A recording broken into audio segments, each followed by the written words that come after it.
At the end of the day, it's not about what you have or even what you've accomplished. It's about what you've done with those accomplishments. It's about who you've lifted up, who you've made better. It's about what you've given back. Denzel Washington. Welcome to Inspire Vision. Our sole purpose is to elevate the lives of others and to inspire you to do the same. Jem Fuller, welcome to the show. How are you? Hey, Dr. Doug. I'm great. Thank you very much. And thank you for having me on your show. Oh, I'm really grateful to have you on this show. So where are you coming from? Where are you at? I'm down in Bells Beach, Australia. Anyone who knows surfing or the Patrick Swayze movie Point Break will know Bells Beach. It's a famous surfing beach. That's my local beach. It's on the southeastern coast of Australia. Oh, wonderful. Oh, I love that. Well, you've led quite a life, haven't you? It's something that I think at least as I think of my sons, every one of them would just love to live the life that it seems you've been able to live. Can you share with the audience, your background and also just the story of how did you get to the point of you're doing what you're doing now and writing your book and so forth? Yeah, absolutely. It's funny with the benefit of hindsight, and that retrospective look back over your life. It's like, oh, wow, I could never have planned that. I could never have dreamed that up. It really just came about. I mean, look, pretty standard upbringing, suburban Australia, middle class, nothing really much to remark on there, apart from the things that we all go through at some point in our lives, death and grief and joys and tribulations and a loving family, etc. All of that kind of stuff. But as soon as I finished high school, I could not wait to travel the world. I knew there was a big wide world out there. I was born overseas. My father was from England, grew up in Australia, and we'd traveled a few times around the world when I was a kid. So I knew there was this big wide world out there, and I just couldn't wait to go and see it. So I spent most of the end of my teenage years and all through my 20s and early 30s just trying to go and experience cultures as vastly different to mine as I could find. And that had me having to earn money along the way. And so I ended up doing a whole range of different things to earn money, from being a traditional tribal tattooist to a kindergarten teacher in Taiwan, to a fire dancer, to a laborer, a motorcycle courier, all sorts of things. I would just find a way to earn money wherever I was and then keep traveling. Then jump forward to my early 30s, had fallen in love, got married, became a father, and realized that I didn't have a career nor any qualifications. I had a few books worth of experiences and good stories, but no way of feeding the young people, my kids. So I went and got a job with a travel company, an international travel company, because travel was what I knew. And I spent 8 years with them and ended up in senior leadership. So I went from being very alternative, dreadlocked, barefoot, tattooed backpacker, and ended up in a suit and tie and running quite a large division of a multinational.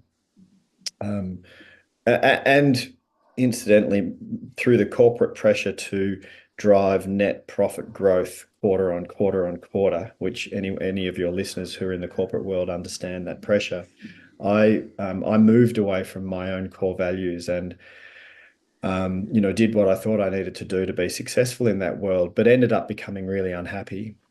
And then in my early 40s, I was lucky enough to have what people call a midlife crisis. For me, it was a midlife awakening of sorts. I lost my job, lost my marriage, lost my house, lost everything. I really hit rock bottom.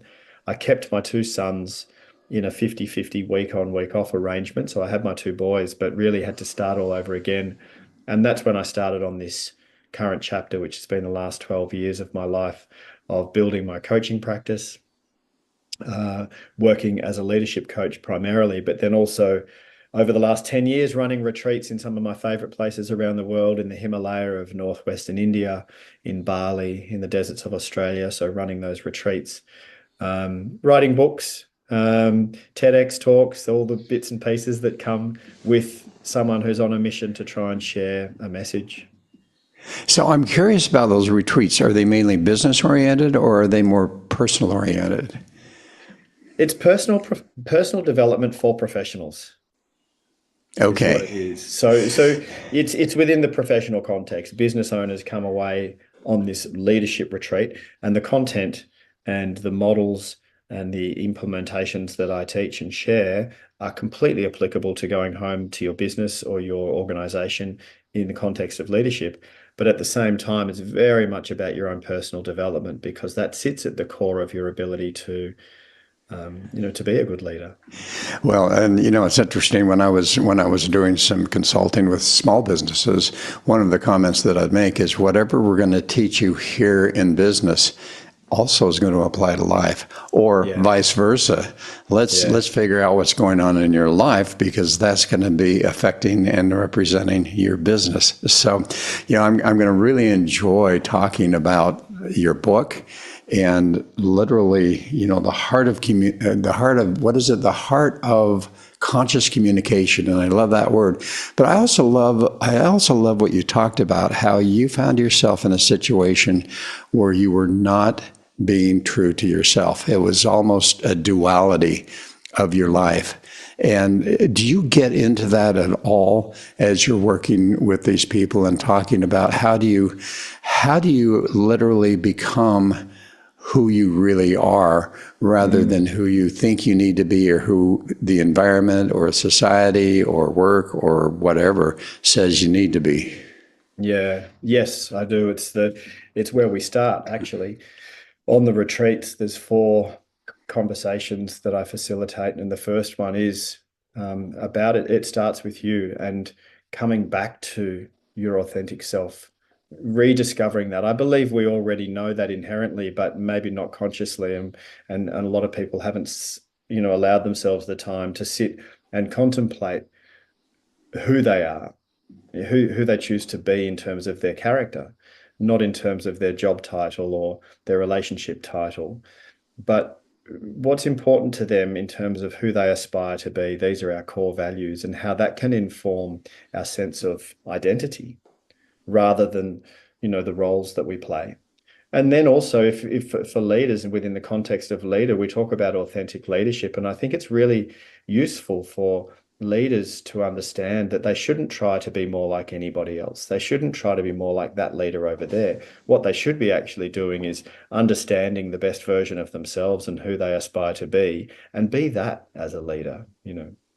So how deep do you get into this concept of our environment, our perception, our life is literally a representation of those subconscious as well as some conscious, subconscious Mm, as well as some conscious mm, beliefs and environmental effects and so forth, to where as we start to communicate, we find that sometimes we communicate in a way that it's not really us because of those environmental subconscious beliefs and so forth that mm.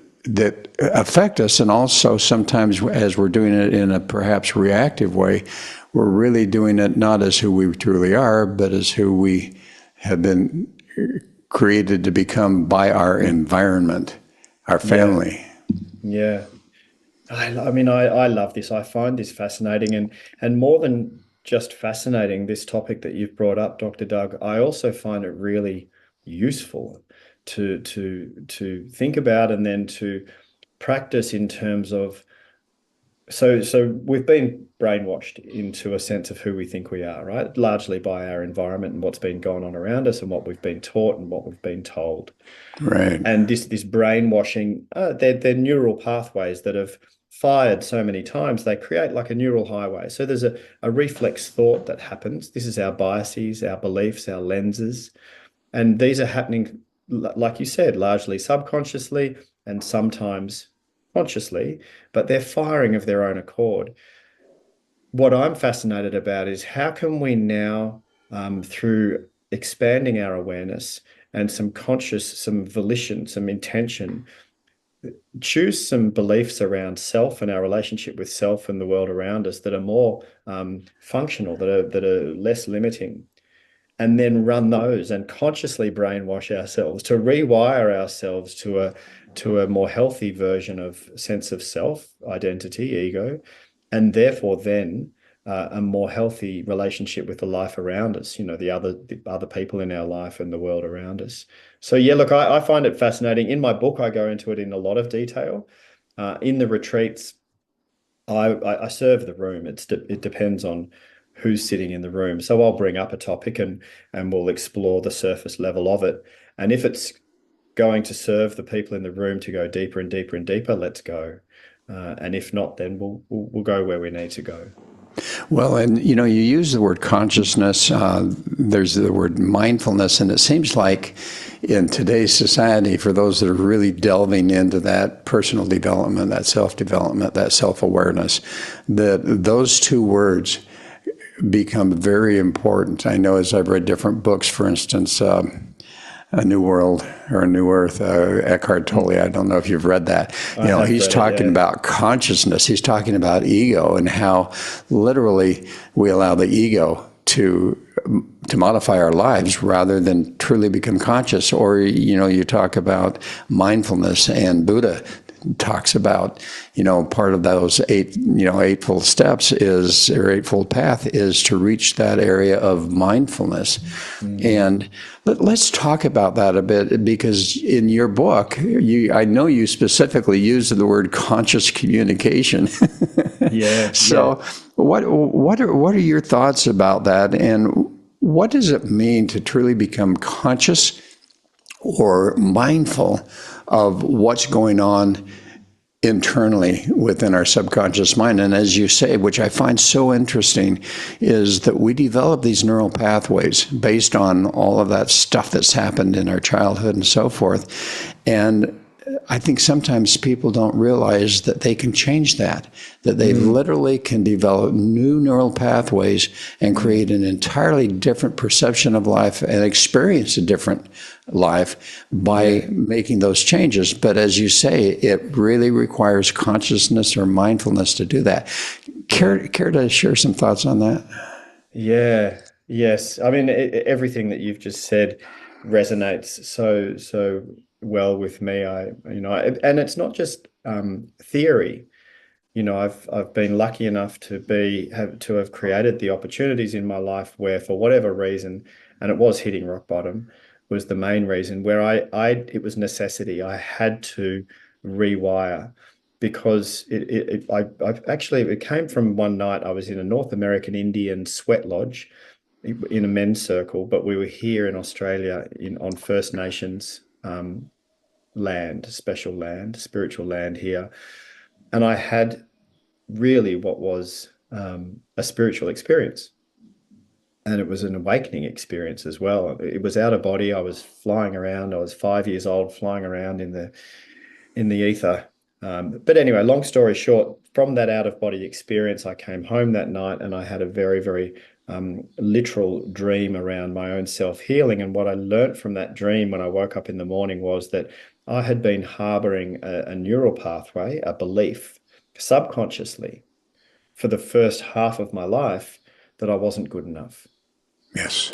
So there was a belief there that I wasn't good enough. I wasn't enough. And whether that translates for people into I'm not smart enough, or I'm not tall enough, or I'm not good looking enough, or I'm not clever or funny enough, any of these, insert any part here. And I realized, wow, if I believe that I'm not good enough, no wonder I've been interpreting the environment from around me as evidence to match my belief. So I've been attracting people into my life that are showing me that I'm not good enough. If I ever had potential success in front of me, I would sabotage it because I didn't think I deserved it. The imposter syndrome that we talk about. Anyway, that was in my early 40s. And then books came my way, as they tend to do. Books just came my way that were all talking about neuroplasticity and how to rewire the brain. And Yes. so I went to work on myself. I went to work on myself, and it took a while. Unfortunately, I don't think there's any quick fix thing. I've been to the Tony Robbins weekends and I've walked on the hot coals, but unless you then go home and do the daily work, you can't create sustainable change. You don't just take the blue pill or the red pill and then all of a sudden have a matrix waking up moment. I don't think. I think you need to do the work. And so I did the work, and I eventually over time wired a new belief, which is, hey, wow, Of course I'm enough. I'm exactly enough. I'm enough to be me. And I shouldn't be more like anybody else because I'm not. And I shouldn't have more experience than I've got right now. Not yet. I will one day, but right now, I should only have the experience that I've got. And when I look back into the past, every mistake I've ever made, apparently I should have made. Why? Because I did. And every so it's really coming to this place of radical self-acceptance, and that was a liberation for me, coming to a place of wiring the neurology to a place of radical self-love, self-acceptance, liberated me from a lot of stuff. So yes, to what you were saying, I love it. Well, and what I find interesting is, and I've gone through some similar things. I've not had those out of body experiences. I keep trying to figure out how to do that without the drugs. And yeah. Well, the drugs work as well. I've had it through drugs as well.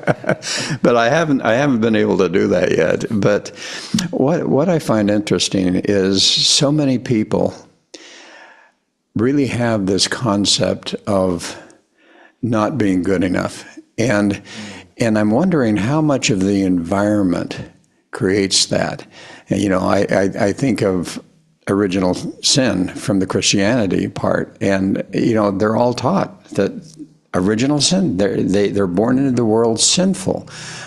We have other religions and other situations that come up to where we literally, culturally, have come to believe that we're just not good enough, and yet. What are your thoughts about who we really are? Now, I don't mean to get into the religious, but maybe the spiritual part of this bit. But who are we really, and how do we help people to understand potentially who they really are, not potentially who they really are, and potentially they can discover that? Wow, the deep stuff. I love talking about the deep stuff. And maybe the question should start with what are we before who are we? Because I think the who part we get to have something to say about that, and I've been through two identity crises in my life.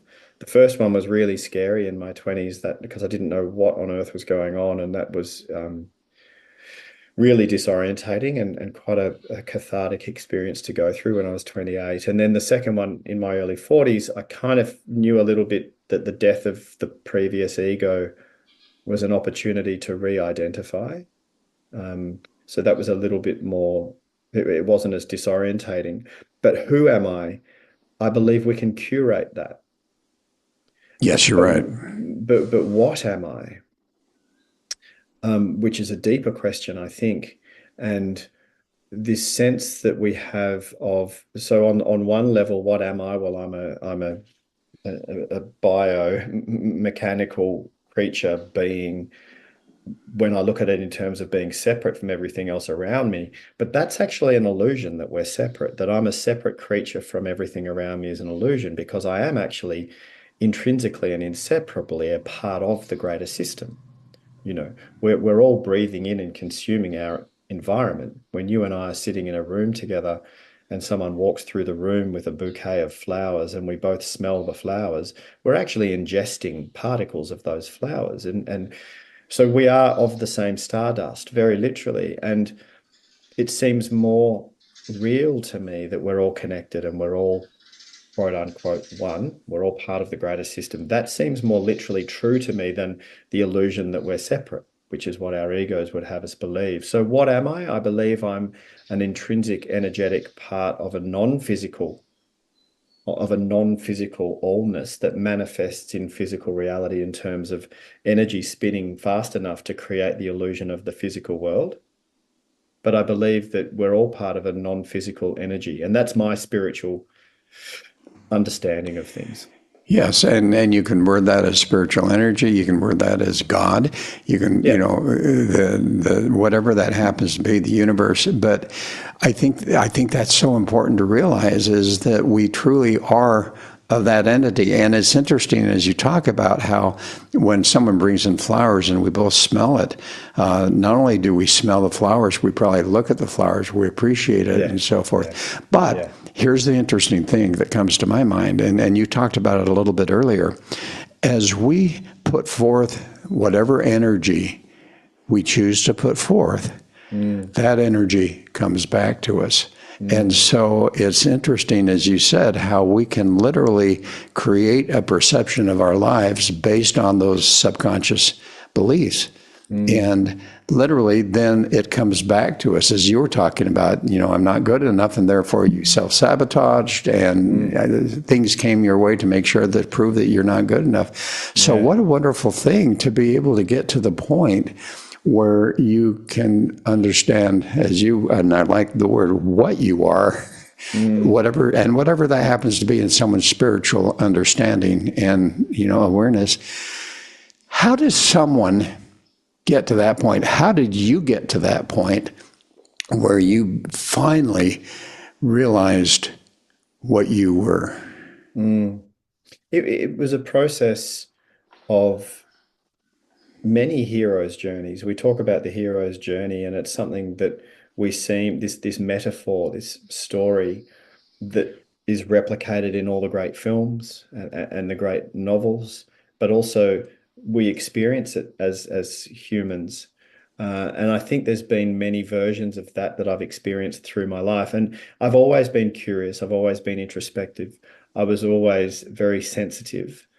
And when I was little, part of the environmental indoctrination to me not being good enough was that my father, who came from a different generation, World War II, working class, toughen up, harden up, suck it up, don't cry, be strong generation.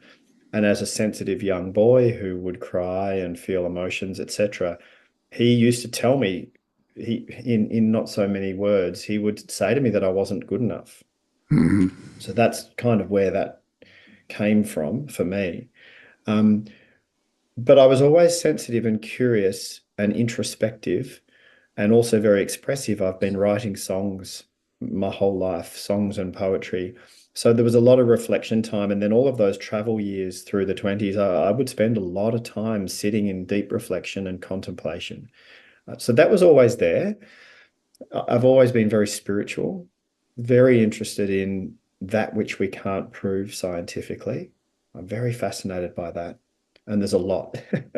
Oh, There's a yes. lot that we can't prove scientifically. And I love science. I love science. I studied physics at school and I found it very interesting. And I love science and what it explores and uncovers. But I think that ultimately science can't ever objectively explain the mechanics of the universe because we're stuck within the human perspective. Anyway, that's a bit of a tangent. So I've always been very spiritual and very curious. And then so through the experiences I've had in my life, I've naturally um, been contemplative about those. And then my life went the way it went, and I got lost in doing the best I could do to provide, but I did get lost.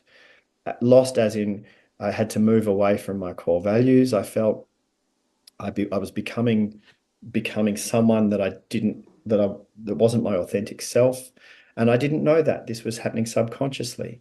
But then I started drinking too much alcohol. I was working hard, but I'd get up really early in the morning, work really hard, and then I'd come home and to cope with it all, I had young children and I'd kind of put them to bed and get on the booze and then get up the next day and do it all over again. And I was partying really hard and I was got sucked into this corporate world that I used to abhor when I was a younger person. I was anti-establishment. And I got sucked into this corporate world and I was flying in business class around the world and I was earning a lot of money and drinking a lot and partying a lot and and thankfully um thankfully the universe, me as in my relationship with the universe and vice versa, the universe thankfully spat me out of all of that very unceremoniously, and I must have in some way called that in because it's what I needed. But I lost my job, lost my marriage, lost the house, and turned around with nothing except a lot of debt and a drinking problem and a couple of young kids. And that was rock bottom for me. And I was like, wow, I really need to sort this out, you know. Well, and I think, it's interesting. I hope for the audience, and we all go through some type of situation. For you, it was rock bottom. Others, hopefully, they don't have to experience that. But many times, at least as I've been having the opportunity to interview a lot of people, it seems like that tends to be the case in many situations where they hit that rock bottom and suddenly that awareness comes in that that's not who they are. They've been playing that duality of life game, and that makes it tough. So I want to get into this conscious communication because I think that becomes so important as we start to develop ourselves and move forward with our consciousness, our mindfulness. What is the art of conscious communication, and how can it affect our relationships in your experience? Perhaps I could start with the most basic definition of the words that are the term conscious communication. So to be more conscious of anything is quite simply to be more aware of it. So the more conscious we are of something, the more aware of it we are.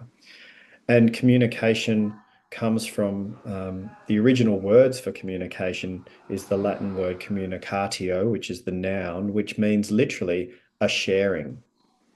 So communication is not a telling, it's a sharing. And the verb communicare, which means to make common. So communication is to make common. It's an understanding. And this is completely essential to us as a species. There's no way we would have been able to evolve off the savanna plains if we didn't figure out how to work in relationship, how to work in teams, how to work in social groups. That's been the reason we've been able to survive and thrive. And also sadly to our dysfunction as well is propagated through communication also.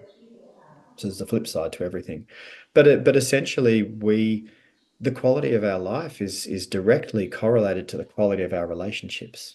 Not how many houses you own or how many cars you drive or how much money's in the bank. That's not the quality of your life. It's the quality of your relationships. And the quality of our relationships is completely contingent on the quality of our communication. Well, it's so interesting because what I find, and I've really had the opportunity and blessing to study communication very deeply, and I totally agree with you that it is the effect of the quality of our relationships. And what I find interesting is we all get so caught up in communicating. And, and I've heard this story before, and it's true. It's even true of me. You're communicating to me, and as you're communicating to me, I'm trying to think of what I'm going to say next. So I'm not really hearing what you're saying and truly not really understanding what you're saying. Yeah, but you're in a role of service right now because this is your show and you're facilitating and you're hosting and you're doing this in a role of service. You're hoping to facilitate a conversation that might add value to the lives of others. So in that role of service, part of your responsibility is to be thinking about where am I leading this conversation and what will I be asking next? Whereas for me, it's probably a little bit easier because I'm being led by you and I'm being held by you, that it's easier for me in the moments where you're speaking to just completely listen and seek to understand and trust that when it's right, that there'll be something that I have to share or connect with you on. So it depends on our role, but that's conscious communication. If we're conscious of our role in the communication itself, if we're more conscious of the other person, then we can be better in our part of that communication. Do you know what I mean? So it really depends. Yeah. Yeah. And, being here in Thailand right now, probably the greatest frustration I experience, to the point sometimes it just drives me crazy, is trying to understand. And I don't speak Thai, and most Thais around here don't speak English. Yeah. And so we end up using Google Translate. And what I find and what I have found having to do is when they say something, Google Translate isn't always that great. And all of a sudden it's like, okay, I don't understand. Can you reword that in a different way? And sometimes it takes 2 to 3 times to ultimately go, okay, now I understand. Yeah, And, yeah, how often does that happen when we're yeah, speaking our own language yeah, that we really don't seek to understand? yeah, And therefore we get a communication and our emotions immediately react to that communication.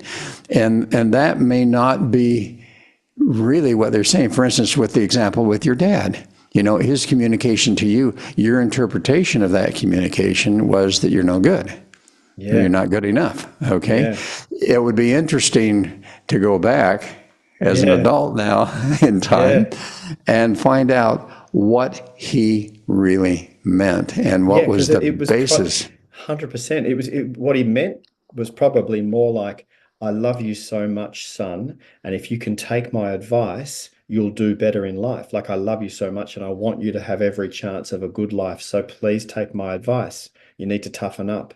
You need to man up." So yeah, yeah, 100%. When we don't, and it's interesting you mentioned the Google Translator. Because Google, in the search for yourself mindfulness program at Google, they developed a communication technique when there's two people who are disagreeing, or there's some conflict, person A and person B, and they take turns to speak. Person A says what they're trying to communicate. Person B doesn't speak, just listens. When person A is finished, person B then has the opportunity to repeat back to person A what they heard, right? Which is quite often not what they meant. And then person A says, "Oh, yes, you understood that bit, but that bit I didn't communicate it well enough. What I actually meant was," and it's like you said, the three times backwards and forwards until you actually understand what the other person meant. And that's a process that they do at Google. And the other thing that came to mind when you mentioned the Google Translator, I love Thailand, by the way. I've spent a lot of time in Thailand. It's my favorite cuisine in the world. Love Thai food. Anyway, my 20-year-old son last year when he was 19 went off to travel around the world. Before he left, he said, "Dad, what do I do when I get to a foreign country and they don't speak my language and I don't know where to go?" And I said, "Mate, pull your iPhone out of your pocket." And he pulled it out. And I said, "Look what you've got." Dude, when I was traveling around the world, I had a big, heavy, Lonely Planet travel guide book that sat at the bottom of my backpack getting squashed. And we just used to figure it out. So anyway. Well, and so I love that you talk about Google. I've literally studied that art of communication, and the model that you were explaining, I think came from someone that I studied a little bit earlier than Google. Right, But okay, great. yeah, but what's interesting is how so often we don't seek to understand. Mm, We don't listen and seek to understand. And as you say, that going back and forth without judgment and without mm, emotion and saying, mm, I'm not sure I understood what you were saying there. Can you mm, explain that a little bit further? And then, as you say, repeat back what they said. And oh, no, no, no, that's not what I meant. mm. How difficult is it to develop that? But once you develop that, and how do people learn to develop that type of quality of communication? And once they do that, what has been your experience that does for relationships? Mm. So I think again, it starts with developing self-awareness. Usually, what gets in the way of seeking to understand is our ego's defensive quality. So we have our ego as our sense of identity, who we think we are. And that is quite literally also made up of our ideology, our political beliefs. These deeper core beliefs that we have around right and wrong form a sense of who we think we are. And our ego is a defense mechanism. It's there to keep us safe, right? So it's fueled by fear and it's very, very defensive and therefore closed-minded. We're naturally quite closed-minded, or at least the ego is. So that's why people find themselves in communication when the other person's talking. They're only aren't trying to understand what the other person's saying enough so that they can defend their point of view. And then they're waiting for a gap in the conversation to jump in and say, "Actually, no, it's this." Or yes, it's that, if I believe the same thing as you. But it's all about me defending what I believe to be true. So I've noticed that over the years of practicing loosening your grip on how you think things should be or how you think things are, just relaxing your grip a little bit, and a practice of open-mindedness to alternative perspectives of experiencing life in other ways different to yours, and that you don't actually have anything to defend. Your life's not in threat. I mean, if there's a lion coming to eat you, your life's in threat. Right. Or if you're in a war zone, your life's at threat. But if you're just in a communication with someone in a different team in the organization that you work for, and they've got a different opinion to yours on a problem that you're trying to solve at work, your life's not a threat. So take a breath and let go of the need to defend your point of view. When you relax a little bit on that, then you can lean in a bit further and really try and seek to understand. Look, people ask me for practical applications of this. Here's one. Next time you're scrolling through social media and you see a post that is inflammatory to you. So you see a post and the clickbait is working because the post says something and your immediate triggered reaction is, no, I can't believe that. That's just not true. So you have an immediate reaction to this post. Notice that you've just reacted. Put your phone down, pause, close your phone for a second, sit there and contemplate your reaction and your beliefs around that, and then entertain possible alternative perspectives to that thing that you just got triggered by. Just entertain them. I'm not saying you need to change your mind eventually. You either will or you won't. But just the practice of opening your mind to alternative perspectives develops your ability to be open-minded. So the next time you're in communication with someone and they say something that you disagree with, rather than getting defensive and waiting to jump in, you might actually be going, oh, I'm curious. How did you come to think that? You know? Yeah, and it's interesting when you can do that to the point where, as you say, sometimes you actually change your perspective a bit, or other times you may just smile at them and say, you know what, I totally understand where you're coming from. Yeah. And do I agree with you? No, but guess what? I agree to disagree, and I honor Yeah. the fact that what you believe is what you believe, and really Yeah. being able to say that without any judgment. You talk about ego. Yeah. Ego is it is so amazing as we look what's going on in the world right now, and all the wars and all of these things going on. It has everything to do with ego. I am right. I have to be right. And what what a blessing and what an understanding to realize that, you know what, we are not our ego. And if we can start to remove that ego, I know that Buddha talks about non-self. And, and as you've been talking, because I've always tried to figure out what's he really talking about there, as I've had a chance to study that. And now all of a sudden it kind of hits me. If we really realize that we're a non-self, it means that we're not allowing our ego to control our thought process or our lives or our reaction or anything else, that literally we have removed the ego. And once you do that, then it's amazing to me, the culture here, and it's fascinating how I've observed personally how you can say something that is totally opposite of what they believe, and they smile and say, I understand. And there's no ego or judgment there. Yeah. Yeah. Yeah. It's beautiful, isn't it? There's so much in Buddhism.